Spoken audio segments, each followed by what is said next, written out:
हाँ जी, good evening friends. आपका फिर से स्वागत है इस यूट्यूब चैनल पर जिसका नाम है जीके बाई मयंक सर।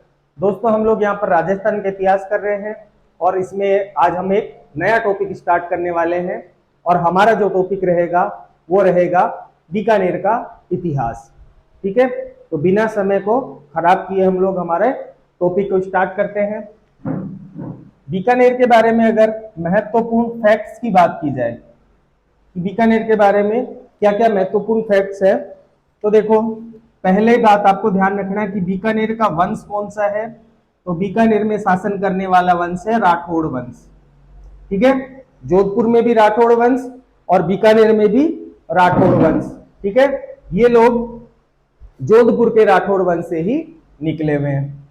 इसके संस्थापक की बात की जाए कि बीकानेर वंश का संस्थापक कौन है, तो आंसर होगा राव बीका। ठीक है, बीकानेर वंश की अगर कुल देवी की बात की जाए तो राजवंश की कुल देवी है नागणेची माता। नागणेची माता। ठीक है, आराध्य देवी जिनकी पूजा करते हैं, आराध्य देवी की बात की जाए तो इनकी आराध्य देवी होगी करणी माता। ठीक है, और जो करणी माता है ये चारणों की कुल देवी है, चारणों की कुल देवी। ठीक है, बीकानेर के प्राचीन नाम की बात करें तो बीकानेर का प्राचीन नाम आपको जांगल प्रदेश देखने को मिलता है। ठीक है, बीकानेर के जो भी शासक थे ये स्वयं को जांगलधर बादशाह कहते थे, जांगलधर बादशाह। ठीक है, और आपको ध्यान रखना है कि जांगल प्रदेश का अर्थ क्या होता है। तो जांगल प्रदेश का अर्थ होता है जहां पानी व घास, पानी व घास का तो अभाव हो, ठीक है, और धूप एवं ताप की अधिकता हो। ठीक है, तो ऐसा क्षेत्र जहां पर पानी व घास का तो अभाव हो, धूप और ताप की अधिकता हो, वो क्षेत्र कहलाता है जांगल प्रदेश। तो ये फैक्ट वाले कुछ महत्वपूर्ण बातें हो गई, एक एक लाइन के क्वेश्चन डायरेक्ट बनते हैं यहां से। अब हम बात करेंगे इस वंश के प्रमुख शासकों की। पहला इस वंश में जो शासक आया है वो है राव बीका। ठीक है, इस वंश का संस्थापक, आदि पुरुष, मूल पुरुष सब कौन है? राव बीका है। ठीक है, तो हम प्रमुख शासकों की बात करते हैं। इसमें पहला जो शासक आ रहा है वो आ रहा है राव बीका।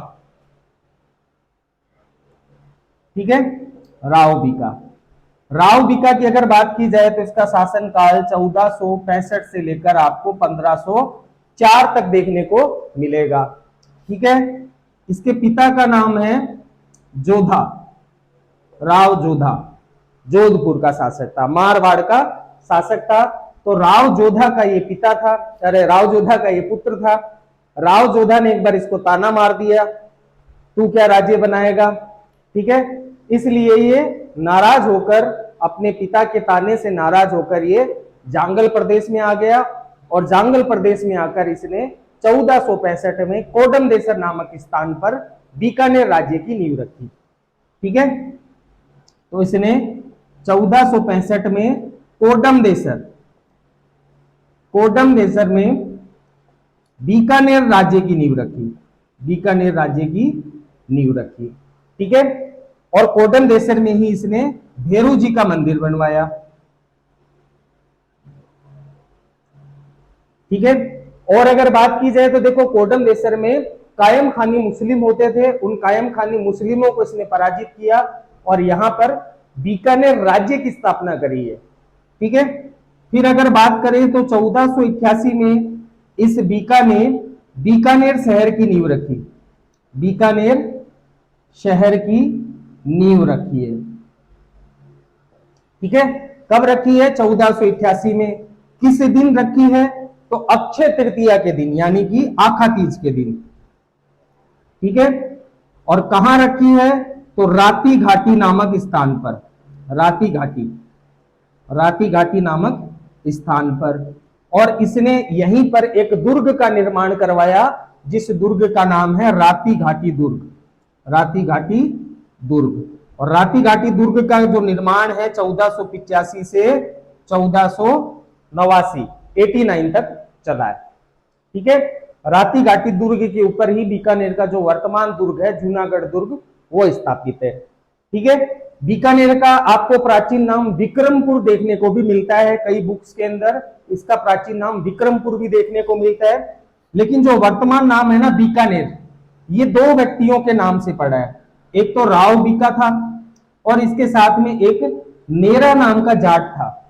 इन दोनों ने मिलकर राती घाटी बीकानेर को जीता था, इसीलिए इस स्थान का नाम पड़ा बीकानेर। ठीक है। तो राव बीका प्लस नेरा जाट के नाम से बीकानेर का नाम पड़ा है। ठीक है। अब हम बात करेंगे राव बीका के जो पड़ोसी हैं, प्रमुख प्रमुख क्या स्थिति थी पड़ोसी राज्यों की। जब ये शासक बना तो पड़ोस में कौन था, इसने क्या अभियान किए, हम उसके बारे में अब बात करेंगे। ठीक है।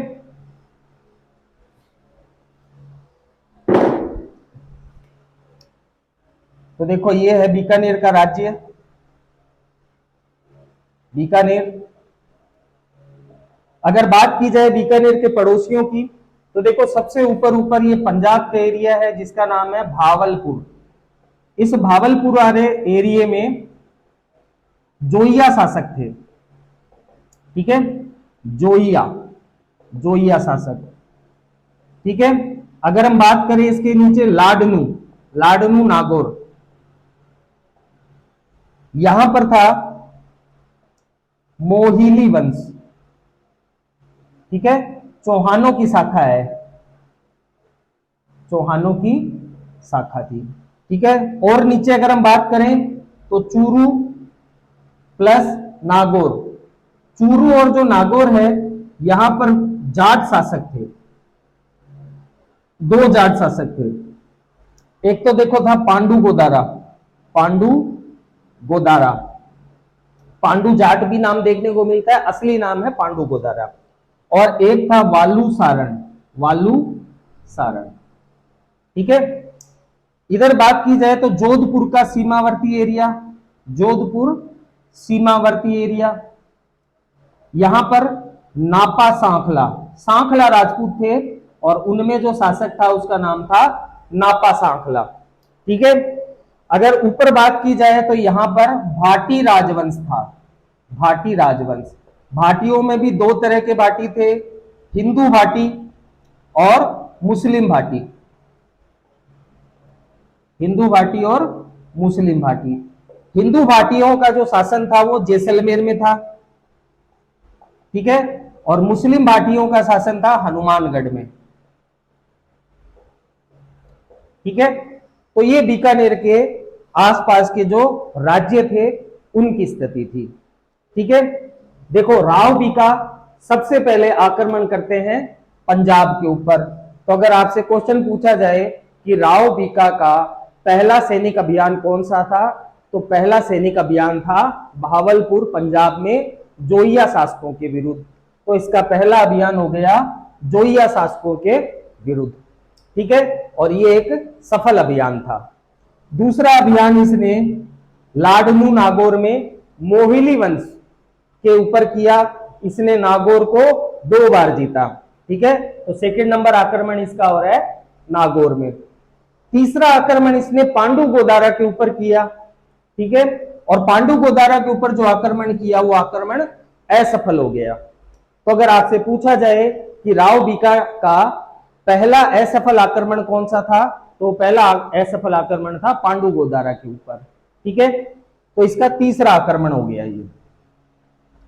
नेक्स्ट अगर बात की जाए तो यहां पर इसने एक बार ध्यान देना बंद कर दिया क्योंकि यहां पर जीतना थोड़ा सा मुश्किल था। तो इसने नापा सांखला को पराजित किया। नंबर 4 जो इसका अभियान रहा वो नापा सांखला के ऊपर रहा और नापा सांखला को इसने पराजित किया और जोधपुर के सीमावर्ती क्षेत्रों को भी इसने जीत लिया। ठीक है।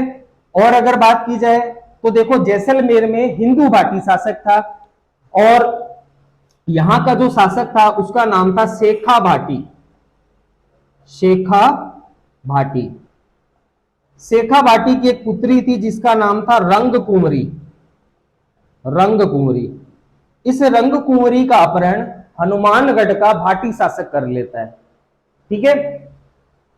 तो ये जो शेखा भाटी है ये राव बीका के पास जाता है, राव बीका से सहायता मांगता है, राव बीका शेखा बाटी की सहायता करते हैं, राव बीका हनुमानगढ़ के ऊपर भटनेर दुर्ग के ऊपर आक्रमण करते हैं और मुस्लिम शासकों को पराजित करते हैं और रंग कंवरी को आजाद करवाकर वापस ले आते हैं। ठीक है, तो इससे शेखा बाटी खुश हो जाता है। शेखा बाटी रंग कुंवरी का विवाह बीका से कर देता है और इन्हीं से एक पुत्र पैदा होगा जिसका नाम होगा लूणकर्ण। ठीक है, राव लूणकर्ण से पैदा होगा। आगे शासक आएगा, आगे इसको पढ़ेंगे हम लोग। ठीक है, तो ये बात हो गई यहां तक की। अब देखो ये क्षेत्र ये नहीं जीत पाया है, कौन सा वाला, चूरू और नागौर वाला। तो देखो यहां क्या होता है कि कुछ टाइम बाद में पांडु गोदारा और वालू सारण दोनों जाट शासक हैं, लेकिन ये आपस में लड़ जाते हैं। ठीक है, इस मौके का फायदा राव बीका उठाते हैं। राव बीका पांडु गोदारा की सहायता करते हैं, तो पांडु गोदारा राव बीका की सहायता से वालू सारण को पराजित कर देते हैं। यहां पर पांडु गोदारा और राव बीका की एक तरह से मित्रता हो जाती है। ठीक है, इसीलिए यहां पर एक बहुत ही मोस्ट इंपोर्टेंट क्वेश्चन बनता है कि बीकानेर के शासकों का राज्याभिषेक, बीकानेर के जो शासक हैं इनका राज्याभिषेक पांडु गोदारा के वंशजों द्वारा होता है। ठीक है, ये आपको ध्यान रखना है, पांडु गोदारा या पांडु जाट इनके वंशजों द्वारा ही बीकानेर के जो भी शासक है उनका राज्याभिषेक किया जाता है। ठीक है, अब यहां से अगर एक एक लाइन वाले क्वेश्चन बने तो क्या क्या बनेंगे, तो यहां से देखो क्वेश्चन बनेगा कि राव बीका जो है इसका पहला सैनिक अभियान कौन सा था, तो राव बीका का पहला सैनिक अभियान था भावलपुर पंजाब के जोइया शासकों के विरुद्ध। राव बीका का पहला असफल अभियान कौन सा था, तो पहला असफल अभियान था पांडु गोदारा के विरुद्ध। ठीक है, राव बीका का अंतिम अभियान, राव बीका का जो अंतिम अभियान था वो था रेवाड़ी में, रेवाड़ी हरियाणा में। ठीक है, और अगर राव बीका की बात की जाए तो देखो राव बीका जो था ये स्वामी भक्ति और पितृ भक्ति के लिए बहुत ज्यादा प्रसिद्ध था। ठीक है, कहा जाता था कि ये अपने पिता की आज्ञा कभी नहीं टालता था। ठीक है, तो पितृ भक्ति और स्वामी भक्ति के लिए बहुत ज्यादा प्रसिद्ध था। ठीक है, मारवाड़ के शासक जोधा का ये पुत्र था। मारवाड़ में जोधा की मृत्यु हो जाती है तो उसके बाद में शासक आता है सूजा। ठीक है, और बीकानेर का शासक है बीका। जोधा की मृत्यु होने के बाद में बीका सूजा से 13 राजकीय वस्तुओं की मांग करता है, 13 राजकीय वस्तुओं की मांग करता है, और ये राजकीय वस्तु राव जोधा की है। ठीक है, धन संपत्ति ये नहीं मांग रहा है, केवल अपने पिता की 13 राजकीय वस्तु मांगता है सूजा से। ठीक है, सूजा इसका भाई है। राव जोधा की मृत्यु होती है, उसके बाद में सातल देव आता है, सातल देव के बाद में सूजा शासक बनता है। सूजा इसका बीका का भाई है, अलग अलग माताओं से है। सूजा जो है वो जसमा दे का पुत्र है। तो राव बीका जब इससे 13 राजकीय वस्तुओं की मांग करता है तो सूजा देने से मना कर देता है। इसलिए राव बीका 1492 में हमला करता है मारवाड़ के ऊपर और मारवाड़ को एकदम से घेर लेता है चारों तरफ से। ठीक है, तो सूजा की जो मां है जसमा दे वो बाहर आती है, 13 राजकीय वस्तुएं बीका को दे देती है और बीका को कहती है कि भाई सूजा तुम्हारा छोटा भाई है, जैसे इनको रखना चाहोगे आप रखो।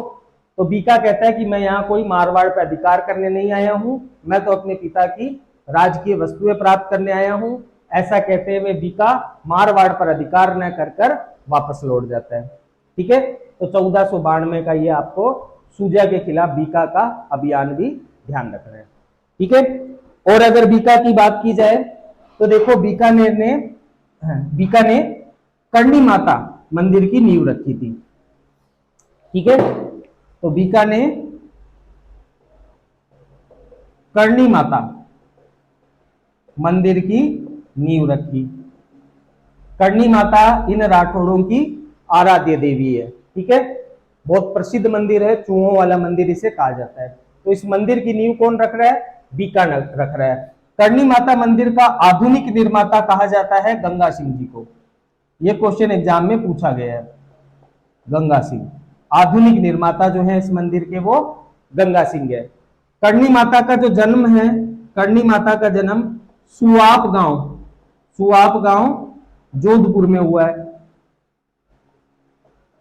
ठीक है। करणी माता देखो देशनोक में इनका मंदिर बना हुआ है। ये बीकानेर है। बीकानेर में जैसलमेर साइड से बहुत हमले होते थे, जैसलमेर से। ठीक है, जैसलमेर की तरफ से बहुत ज्यादा हमले होते थे, इसलिए करणी माता बीकानेर और जैसलमेर की सीमा पर स्थित एक गांव है जिसका नाम था दियात्रा गांव। दियात्रा गांव में जाकर रहने लगती है। जो भी जैसलमेर का शासक आता है उसको समझा बुझाकर भेज देती थी। तो करणी माता एक तरह से बीकानेर की सीमाओं की रक्षा करने के लिए दियात्रा गांव में जाकर रहने लगती है और यहीं पर रहते हुए धिनेरू की प्याऊ, धिनेरू की तलाई या धिनेरू की प्याऊ नामक स्थान पर 1538 में करणी माता ने अपना देह त्याग किया था। ठीक है। तो करणी माता की जो बाकी की बातें हैं वो आपको मैं जब देवी देवता पढ़ाऊंगा, लोकल देवी संत ये सब पढ़ाऊंगा कला संस्कृति में, तब उसको ज्यादा अच्छे से एकदम कवर करवा दूंगा। ठीक है, आप यहाँ पर इतना ही ध्यान रखना। बीका की बात की जाए तो बीका की मृत्यु हुई है 1504 के अंदर। ठीक है। बीका की मृत्यु होने के बाद में बीका का पुत्र था नरा, नरा शासक बना, जो 1504 से लेकर 1505 तक शासक रहा। ठीक है। नरा के बाद में जो नेक्स्ट शासक आ रहा है वो आ रहा है लूणकरण। ठीक है। लूणकरण कौन है? तो बीका और रंग कुंवरी का पुत्र है।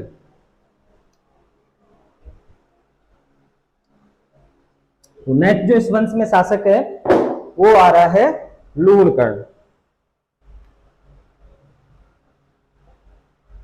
लूणकर्ण, देखो इसके नाम में ही कर्ण है। लूणकर्ण का अगर शासनकाल की बात की जाए तो इसका शासनकाल आपको 1505 से लेकर 1526 तक देखने को मिलता है। ठीक है। लूणकर्ण की अगर और बात की जाए तो इसके पिता हैं बीका, माता है इसकी रंग कुंवरी, रंग कुंवरी, जैसलमेर वाले शासक शेखा भाटी की पुत्री रंग कुंवरी। ठीक है। लूणकर्ण की अगर और बात की जाए तो देखो लूणकर्ण ने नागौर शासक, नागौर का शासक था जिसका नाम था मोहम्मद खां, मोहम्मद खां को पराजित किया था इसने। ठीक है। और अगर लूणकर्ण की बात की जाए तो लूणकर्ण को कलयुग का कर्ण कहा गया है। कलयुग का कर्ण, मोस्ट इंपोर्टेंट क्वेश्चन, कलयुग का कर्ण कहा गया। और कलयुग का कर्ण इसको कौन कह रहा है? तो कलयुग का कर्ण इसे बिट्टू सूजा कह रहा है। बिट्टू सूजा कौन है? तो बिट्टू सूजा दरबारी है। इसके बाद में शासक आएगा जेतसी, राव जेतसी का दरबारी है। बिट्टू सूजा के ग्रंथ का आपको नाम याद रखना है, राव जेतसीरो छंद, राव जेतसीरो छंद। इस राव जेतसीरो छंद में बिट्टू सूजा ने लूणकर्ण को कलयुग का कर्ण कहा है। ठीक है। कलयुग का कर्ण और एक राजपुताने का कर्ण। राजपुताने का जो कर्ण है वो राय सिंह है, वो देवी मुंशी प्रसाद ने कहा है। राय सिंह में उसकी बात करेंगे। तो दो कर्ण है बीकानेर के राजघराने में। पहला कर्ण है कलयुग का कर्ण, वो लूणकर्ण। राजपुताने का कर्ण वो राय सिंह। ठीक है। आगे अगर हम बात करें तो देखो इसकी दान वीरता का वर्णन एक ग्रंथ और है उसमें भी मिलता है। ठीक है। इसकी दान वीरता का जो वर्णन है वो करमचंद, करमचंद वंशो कीर्ति, वंशो कीर्ति क्रम। ये करमचंद एक दरबारी है राय सिंह का, उस ग्रंथ में मिलता है। उसका ग्रंथ है ये करमचंद का, जूनागढ़ किले का वास्तुकार है ये। तो इसका ग्रंथ है करमचंद वंशो कीर्ति क्रम। इसमें लूणकर्ण की दान वीरता का वर्णन मिलता है। ठीक है। लूणकर्ण की एक पुत्री है जिसका नाम है बालाबाई। ये जो बालाबाई है इसका विवाह आमेर के शासक पृथ्वीराज कछवाहा, पृथ्वीराज कछवाहा से हुआ था। ठीक है।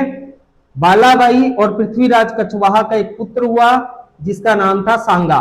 राणा सांगा अलग है, ये सांगा अलग है। इसी सांगा के नाम से जयपुर में सांगानेर कस्बा बना हुआ है और इसी सांगानेर में जयपुर का सिविल एयरपोर्ट है। ठीक है, ये हो गई बालाबाई की बात। देखो राव लूणकरण जो है इसने बीकानेर में लक्ष्मी नारायण मंदिर बनवाया, लक्ष्मी नारायण मंदिर बनवाया है। ठीक है, और इसकी जो पुत्री है ना बालाबाई, बालाबाई ने आमेर के अंदर लक्ष्मी नारायण मंदिर बनवाया था। बाकी बालाबाई वगैरह को मैं आपको जयपुर में बहुत अच्छे से पढ़ा चुका हूं। ठीक है, ये बात हो गई मेन राव लूणकरण की।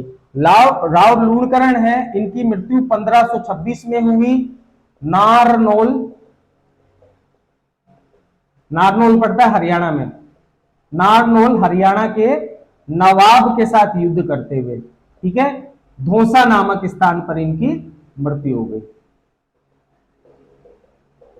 ठीक है, तो नारनौल हरियाणा के नवाब से युद्ध करते हुए धौसा नामक स्थान पर इनकी मृत्यु हो गई। तो इनकी मृत्यु होने के बाद में जो नेक्स्ट शासक आ रहा है इस वंश में वो है जेतसी, राव जेतसी।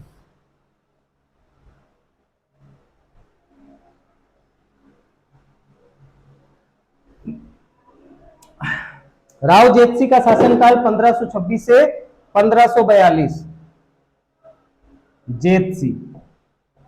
जेतसी का शासनकाल 1526 से 1542 तक आपको देखने को मिलता है।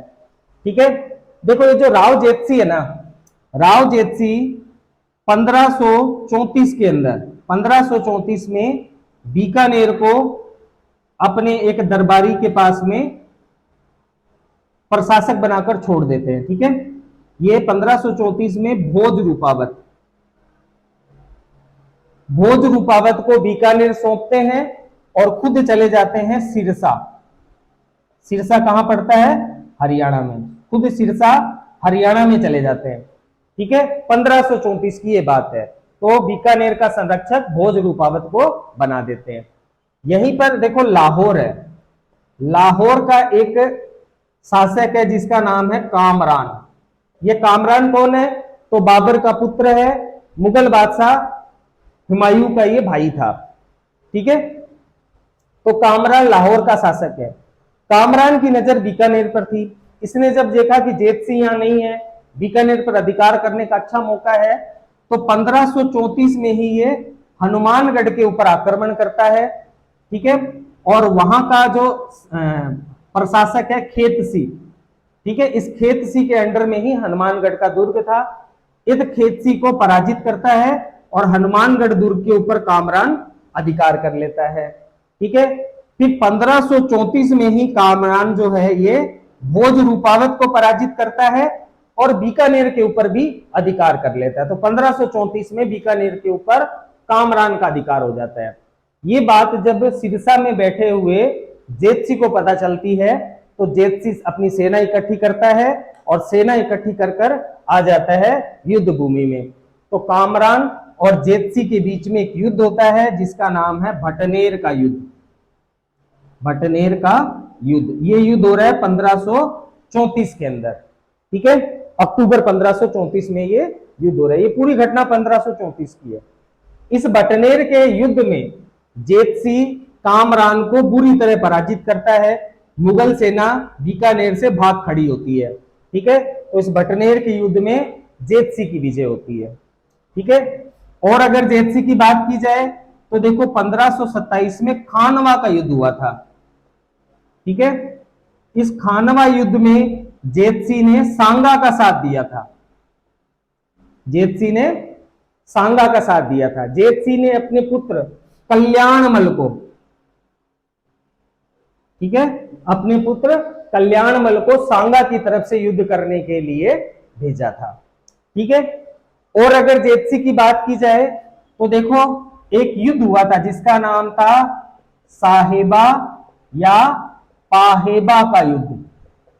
ठीक है, ज्यादातर नाम आपको पाहेबा का युद्ध मिलेगा लेकिन इसे साहेबा का युद्ध भी कहा जाता है। ये युद्ध हुआ है 1542 के अंदर ये युद्ध हुआ है।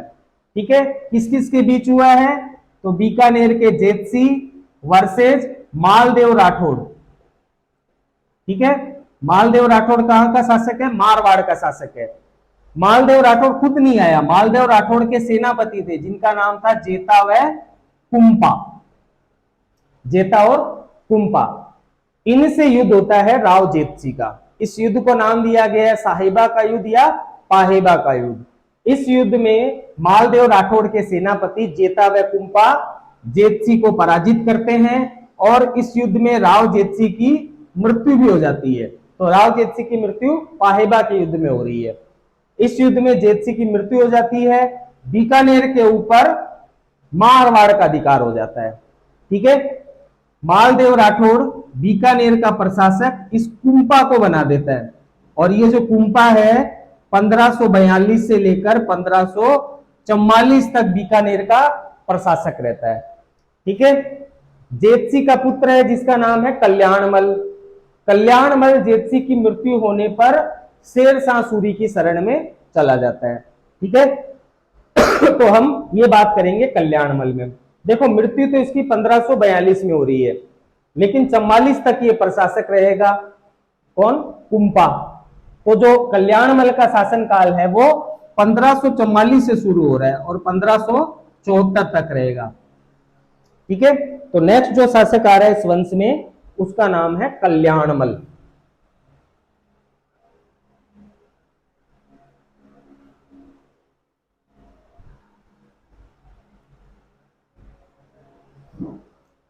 कल्याणमल में से भी कुछ क्वेश्चन बनते हैं।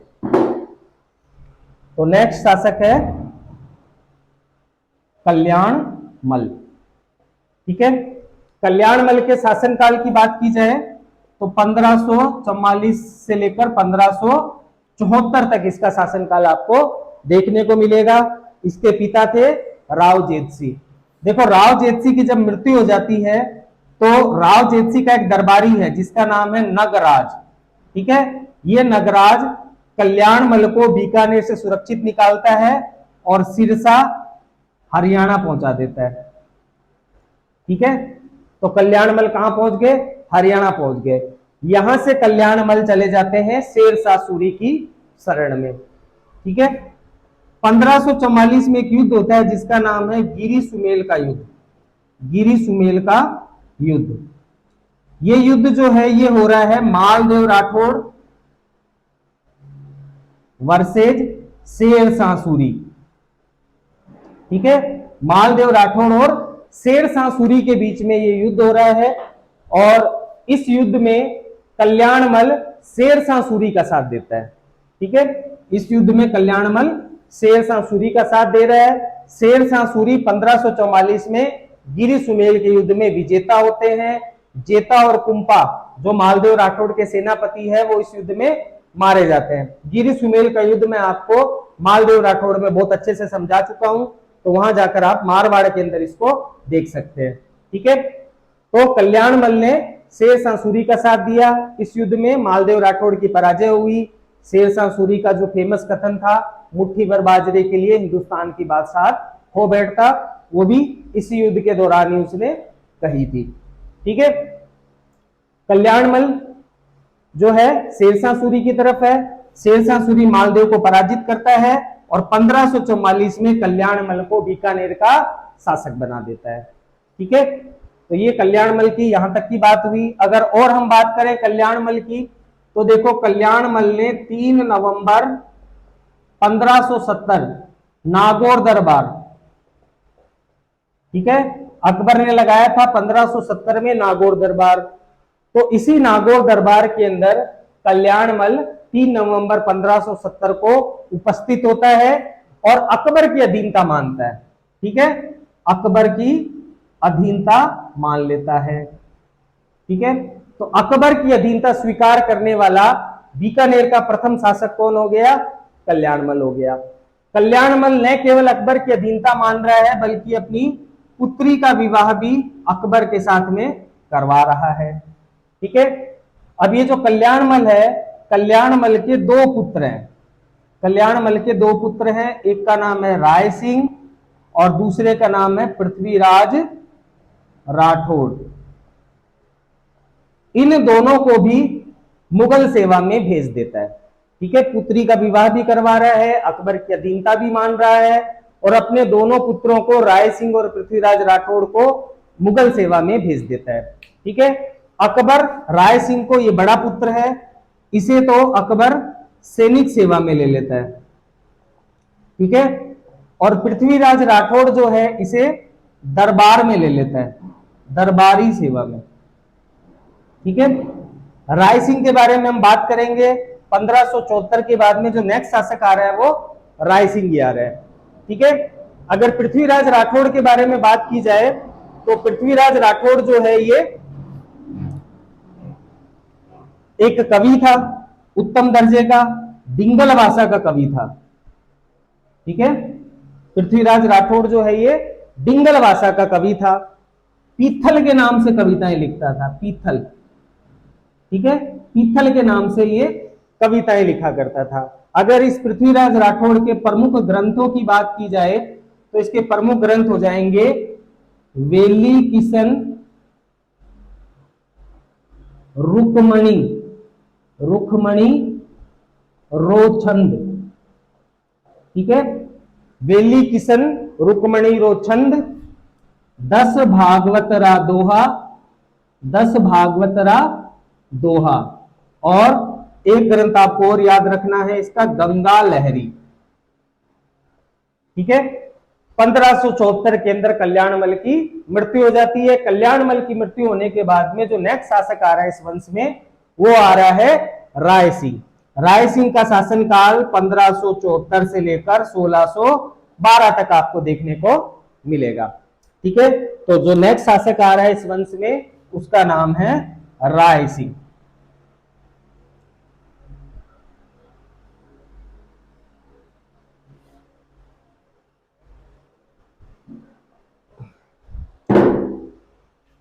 नेक्स्ट शासक है राय सिंह। ठीक है, देखो अगर राय सिंह की बात की जाए तो राय सिंह का जन्म 1541 में हुआ है। ठीक है, राय सिंह की उपाधियां, राय सिंह की जो उपाधियां हैं वो है महाराज और महाराजा धीराज। ये उपाधि इसको किसी ने नहीं दी है, स्वयं द्वारा ली गई है। ठीक है, स्वयं द्वारा ये उपाधि ली गई है। राय सिंह के उपनामों की अगर बात करें तो राय सिंह के 2 उपनाम देखने को मिलते हैं। पहला जो उपनाम है आपको देखने को मिलता है राजपुताने का कर्ण, राजपुताने का कर्ण, बहुत इंपॉर्टेंट है। राजपुताने का कर्ण इसे कह रहे हैं देवी मुंशी प्रसाद। ठीक है, और कलयुग का कर्ण किसे कहा गया है, लूण कर्ण को कहा गया है। बिट्टू सूजा ने कहा है राव जेतसिरो छंद में, याद रखना, कंफ्यूज नहीं होना है। ठीक है, नंबर 2 इसका नाम आपको देखने को मिलता है राजेंद्र, और जो राजेंद्र नाम है इसे करमचंद वंशो कीर्ति क्रम, करमचंद्र वंशो कीर्ति क्रम इस ग्रंथ में मिलता है। ठीक है, ये ग्रंथ किसका है तो राय सिंह का प्रधानमंत्री है, राय सिंह का प्रधानमंत्री जिसका नाम है करमचंद। ये इस करमचंद का ग्रंथ है। तो इस ग्रंथ में करमचंद राय सिंह को राजेंद्र कह रहा है।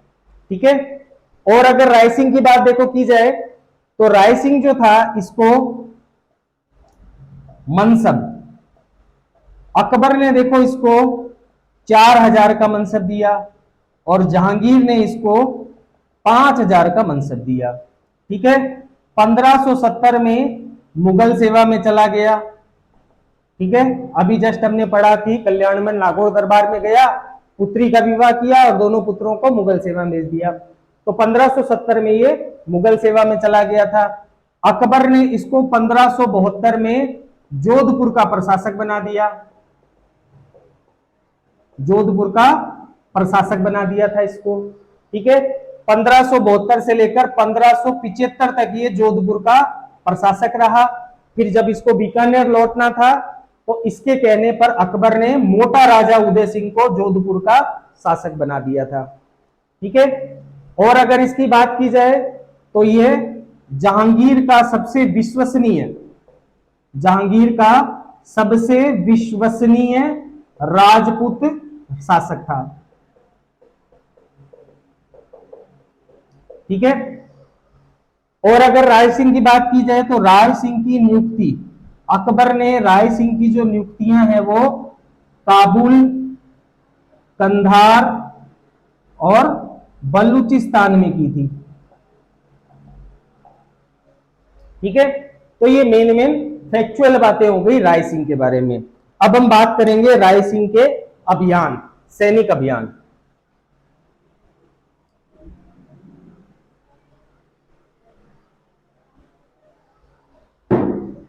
तो नेक्स्ट बात हो रही है राय सिंह के सैनिक अभियान।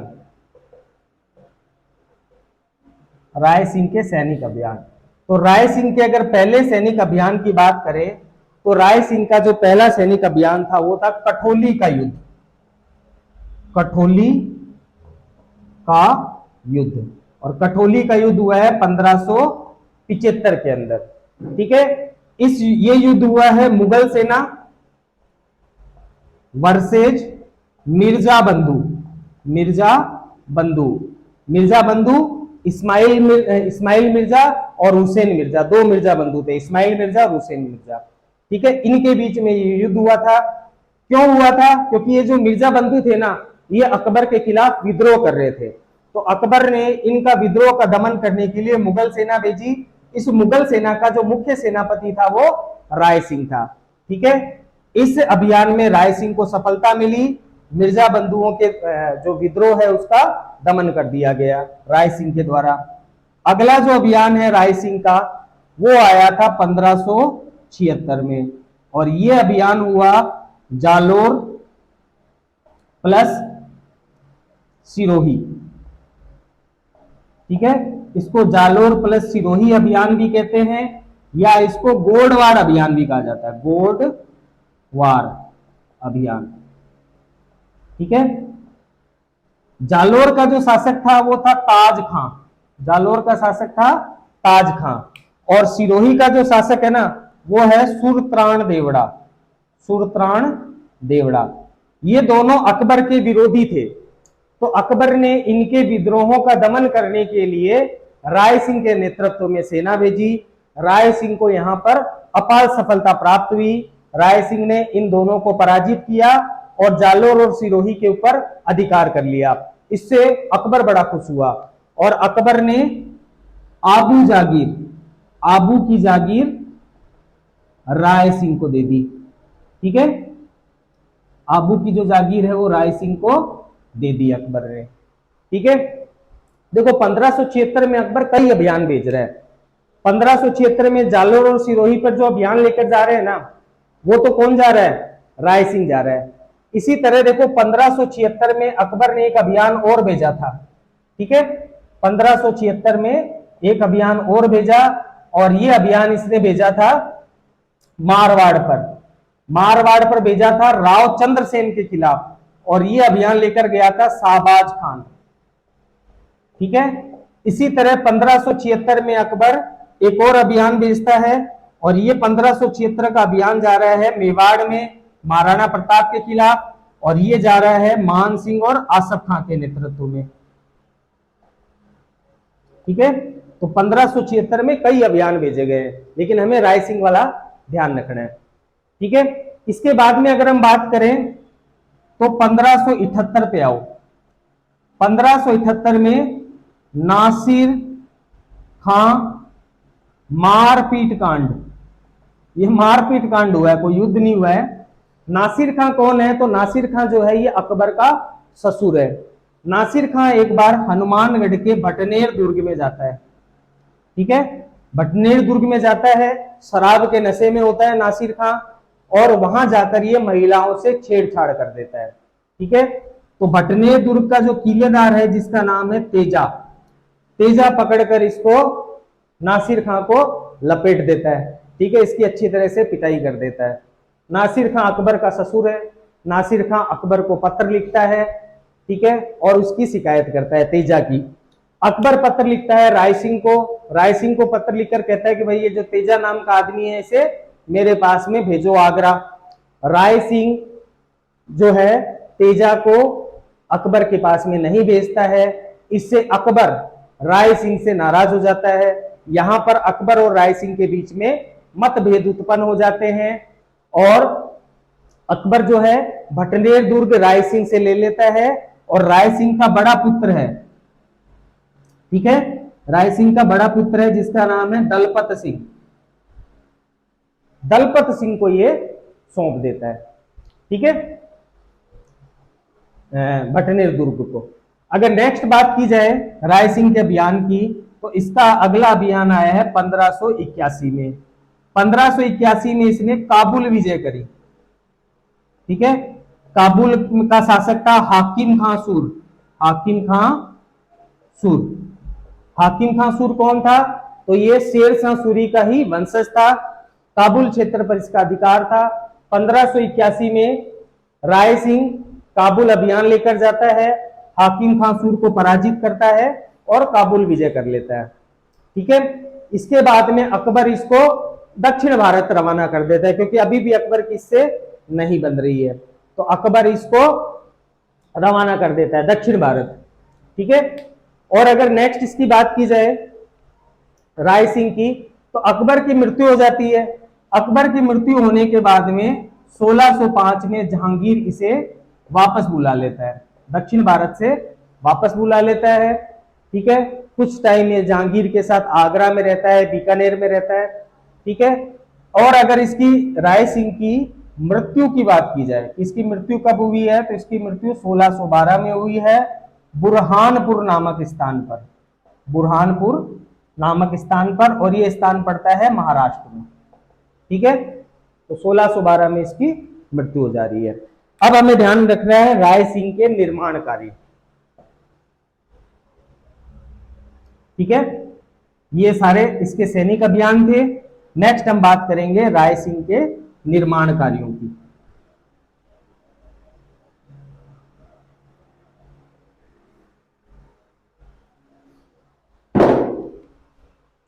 तो देखो राय सिंह ने जूनागढ़ दुर्ग की स्थापना करी थी। राय सिंह ने जूनागढ़ दुर्ग, जूनागढ़ जूनागढ़ दुर्ग बनवाया था राय सिंह ने। जूनागढ़ दुर्ग का जो निर्माण है वो 1589 से 1594 तक चला, 5 वर्ष चला, ठीक है। जूनागढ़ का वास्तुकार, ये जो जूनागढ़ दुर्ग है इसका जो वास्तुकार है वो है करमचंद, करमचंद वंशो कीर्ति करमवाड़ा, करमचंद इसका प्रधानमंत्री है राय सिंह का, ठीक है। जूनागढ़ दुर्ग जो है वो राती घाटी दुर्ग के ऊपर स्थित है, राती घाटी दुर्ग पर स्थित है, ठीक है। राती घाटी दुर्ग अभी हमने बीका में पढ़ा था कि राती घाटी दुर्ग का निर्माण बीका करवा रहा है, और उसी राती घाटी दुर्ग के ऊपर ही है ना जूनागढ़ दुर्ग को बनाया गया है, ठीक है। और अगर जूनागढ़ दुर्ग की बात की जाए तो देखो जूनागढ़ दुर्ग में 2 दरवाजे हैं, ठीक है। पहला जो दरवाजा है इसका नाम है कर्णपोल, ठीक है। और कर्णपोल में आपको एक प्रशस्ति दिखाई देगी जिसका नाम है राय सिंह प्रशस्ति। तो राय सिंह प्रशस्ति की रचना भी राय सिंह करवा रहा है। तो ये जो कर्णपोल है, पहला दरवाजा जो है, इसी कर्णपोल पर आपको राय सिंह प्रशस्ति लिखी दिखाई देगी। इस राय सिंह प्रशस्ति के रचयिता, इस राय सिंह प्रशस्ति के रचयिता हैं जैन मुनि जयिता, जयिता, ठीक है, जैन मुनि जयिता। ये राय सिंह प्रशस्ति संस्कृत भाषा में है, ठीक है। इसमें बीकानेर के राठौड़ों का इतिहास है और बीका से लेकर राय सिंह तक का इतिहास है इसमें, ठीक है। तो ये होगी कर्णपोल की बात। जूनागढ़ दुर्ग जो है इसमें एक गेट और है, ठीक है, जिसका नाम है सूरज पोल, सूरज पोल। और इस सूरज पोल में आपको 2 वीरों की गजारूढ़ मूर्तियां दिखाई देगी, हाथी पर चढ़ी हुई मूर्तियां। और वो वीर कौन है? जयमल और फत्ता। जयमल और फत्ता मेवाड़ के सेना नायक थे। मेवाड़ का जो चित्तौड़ का तीसरा शाखा हो रहा है 1568 में आक्रमणकारी अकबर है, उसके अंदर ये दोनों वीर गति को प्राप्त होते हैं। ठीक है, अकबर भी इनकी वीरता से बहुत ज्यादा खुश होता है। तो अकबर अपने आगरा के फतेहपुर सीकरी में इनकी गजारूढ़ यानी कि हाथी पर चढ़ी हुई प्रतिमाएं लगवा रहा है, और राय सिंह जूनागढ़ दुर्ग में इनकी हाथी पर गजारूढ़ प्रतिमाएं लगवा रहा है। तो जयमल और फत्ता की जो गजारूढ़ प्रतिमाएं हैं वो दो जगह है, एक तो फतेहपुर सीकरी में है जो अकबर ने लगवाई है, और एक बीकानेर के जूनागढ़ दुर्ग में। ज्यादातर अकबर वाला क्वेश्चन पूछा जाता है, ठीक है, लेकिन आप याद रखना कि दो जगह है। ठीक है, और अगर राय सिंह की बात की जाए तो राय सिंह ने एक राय सिंहपुरा नगर बसाया था, और ये नगर बसाया है गंगानगर में। ठीक है, और अगर बात की जाए तो राय सिंह के आपको ग्रंथ ध्यान में रखने हैं। राय सिंह जो था ना, खुद भी संस्कृत का विद्वान था, तो आपको राय सिंह के ग्रंथ याद रखने हैं। राय सिंह का जो पहला ग्रंथ है वो है ज्योतिष रत्नाकर, या इसको रत्नमाला भी कहते हैं। ठीक है, दूसरा जो ग्रंथ है उसका नाम है वेदक वंशावली। तीसरा जो ग्रंथ है उसका नाम है राजसिंह महोत्सव। ठीक है, और चौथा ग्रंथ है बाल बोधिनी। ये जो बाल बोधिनी ग्रंथ है इस पर इसने टीका लिखी है। टीका मतलब टीप कर लिख देना। ठीक है, तो ये मेन बातें हो गई राय सिंह की। ठीक है, राय सिंह के बाद में अब हम बात करेंगे राय सिंह के पुत्रों की।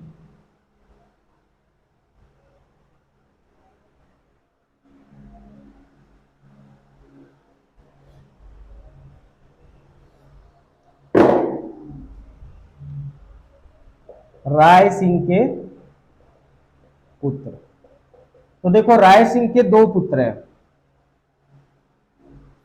एक तो है दलपत सिंह और दूसरा जो पुत्र है उसका नाम है सूर सिंह।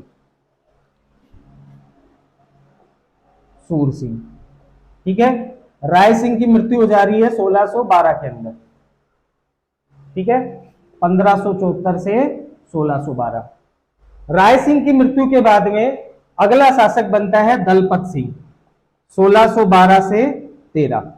ठीक है, दलपत सिंह जो है ना ये अकबर का चहेता था। ठीक है, और ये जो सूर सिंह है ना ये जहांगीर का चहेता था। ठीक है, जब राय सिंह की मृत्यु हो जाती है तो जहांगीर चाहता है कि अगला शासक सूर सिंह बने, लेकिन अगला शासक सूर सिंह न बनकर दलपत सिंह बन जाता है। ठीक है, तो जहांगीर इसका विरोधी है, ये भी जहांगीर को पसंद नहीं करता है, तो दलपत सिंह जहांगीर के खिलाफ में विद्रोह कर देता है। ठीक है, तो जहांगीर इस विद्रोह का दमन कर देता है। दलपत सिंह प्लस इसके मंत्री जिसका नाम था हाथी सिंह, इन दोनों को गिरफ्तार कर लेता है, और गिरफ्तार करके इनको तारागढ़ दुर्ग भेज देता है। और कुछ समय बाद में दलपत सिंह और हाथी सिंह दोनों को फांसी दे दी जाती है। इनको फांसी कौन दे रहा है? तो जहांगीर इनको फांसी दे रहा है। इनको फांसी देने के बाद में 13 में इसकी कहानी खत्म हो गई। तो नेक्स्ट शासक आ रहा है सूर सिंह। सूर सिंह का शासनकाल 1613 से लेकर 1631 तक आपको देखने को मिलेगा। सूर सिंह के बारे में बस दो ही बातें ध्यान रखनी है। पहली बात ये कि इसने बीकानेर में सूर सागर तालाब का निर्माण करवाया, और दूसरी बात इसकी ये ध्यान रखनी है कि इसकी मृत्यु 1631 में बुरहानपुर में हो गई। जहां इसके पिता राय सिंह की मृत्यु हो रही है ना, वहीं बुरहानपुर महाराष्ट्र में इस सूर सिंह की भी मृत्यु हो रही है। ठीक है, तो आज की क्लास में हम यहां तक ही लेंगे। नेक्स्ट क्लास में हम सूर सिंह से आगे के शासक लेंगे, और नेक्स्ट क्लास में ही हम इसको खत्म कर देंगे, इस वाले टॉपिक को। ठीक है, तो बीकानेर का इतिहास 2 क्लासों में जाएगा, फर्स्ट क्लास और सेकंड क्लास में इसको खत्म कर देंगे। होप आप लोगों को समझ में आया। अगर आप लोगों को समझ में आया हो तो प्लीज़ ज़्यादा से ज़्यादा चैनल को लाइक कर दीजिए, ज़्यादा से ज़्यादा चैनल को सब्सक्राइब कर दीजिए और कृपया ज़्यादा से ज़्यादा इसको शेयर कीजिए, ज़्यादा से ज़्यादा पढ़ाई कीजिए, इन नोट्स को पढ़ लीजिए, इनके बाहर जाने की कहीं ज़रूरत नहीं है। ठीक है जी, ओके, बाय बाय।